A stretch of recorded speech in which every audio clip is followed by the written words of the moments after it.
ለመሰባበር፣ ለመነቃቀል፣ አላድግ ላለ ፀጉር በጣም ምቹ ናቸው።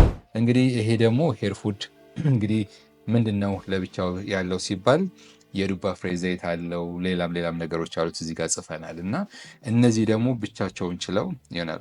እንግዲህ እነዚህ ቅባቶች በማንኛውም እድሜ ላሉ በወራት ላሉ ልጆች ጀምሮ ህፃናት ከምንላቸው 1 ዓመት የሚሆን ከዛ ጀምሮ ላሉ ልጆች መቀባት ይችላል።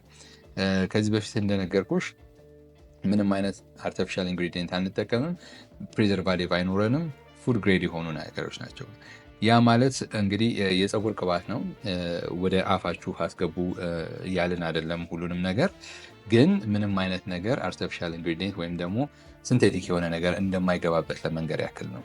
እና ሄር ፉድ እንደዚሁ ለወንዶች የሚሆን ለሴቶች፣ በተለይ ሴቶች ሹሩባ በሚሰሩበት ጊዜ ያመቻል። ይሄ ክዳኑን ሀይሹችን ትዊስት አድርገው ለመቀባት እንዲያመች ሆኖ ነው የተዘጋጀው። እና እነዚህ እንግዲህ ሁለቱ ለመሰባበር፣ ለመነቃቀል፣ አላድግ ላለ ፀጉር በጣም ምቹ ናቸው። ለየትኛው ከህፃናት ጀምሮ እስከ አዋቂ ድረስ በጣም ቆንጆ ፕሮዳክቶች ናቸው። እና እንግዲህ በኸርባል ሳይንስ ወይና ደግሞ በሕክምና ሙያችን እስካሁን ድረስ በጣም ጥሩ የፀጉር ቅባት የሰራ ናቸው እነዚህ ናቸው።